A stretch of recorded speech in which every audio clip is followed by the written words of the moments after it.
So, ఒక 45 నిమిషాల, గంట సేపు ఎక్స్‌ప్లెయినింగ్‌లోనే పోతది. So correct.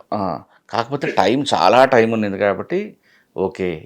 మా డైరెక్టర్ చెప్పేది ఇదా అని ఇప్పుడు ఆ టైంలో టక్కని వచ్చింది. నాకు తెలుగు హీరోయిన్‌లు అంటే తెలుగు హీరోయిన్ మన భాష ఏదైతే ఉందో, ఆ భాష తాలూకు యాక్టర్స్‌తో పనిచేసినప్పుడు హ్యూజ్ అడ్వాంటేజ్ ఉంటది. మనకేంటంటే నాకు ఒక ఎమోషన్ కావాలి అంటే, నీ రియల్ లైఫ్‌లో ఇలాంటిది జరిగి ఉండొచ్చు గదా! ఇలా అయ్యుండొచ్చు కదా! లేదా ముందే సెలెక్ట్ చేసుకున్నప్పుడే వాళ్ళ కథలన్నీ విని, ఆ రోజు నువ్వు ఇలా ఫీల్ అయ్యావు గదా! అని మనం ఎక్స్‌ప్లెయిన్ చేస్తున్నప్పుడు వచ్చే పెర్ఫార్మెన్స్ ఆహ్, చాలా నాకు తెలుగు అమ్మాయి అయితేనే నాకు దొరుకుతుంది అని చాలా సెర్చ్ చేశాను సార్ అసలు తెలుగు అమ్మాయిల గురించి.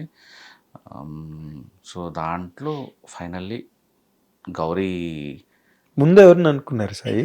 ముందు మనం 'ఆనంద్ వైష్ణవితోనే' స్టార్ట్ చేసాం సార్ ఈ సినిమా. యాక్చువల్లీ అంటే స్టార్ట్ చేయడం అంటే అనుకున్నాం అంతే. అదే థాట్‌గా. థాట్‌గా. థాట్‌గా కాదు అంతా సెట్ అయిపోయింది అంతా. సెట్ అయిపోయింది అనుకున్న టైంలో నేను చాలా డిలే ఉంటది కదా నా రైటింగు. అవును. సో, అక్కడ వాళ్ళు హ్మ్, దీనికెళ్దామని ఫిక్స్ అయ్యారు. ఎపిక్ 'సీతారామ వంశీ' వాళ్ళది. సో, నాకు ఫైనాన్షియల్‌గా నేను ఇరుక్కొనున్నా ఆ టైంకి. చాలా ఇన్వెస్ట్ చేసేసున్నాను ఆ సినిమా మీద. సో, ఇట్లా వీళ్ళతో స్టార్ట్ చేసేసాను ఇట్లా.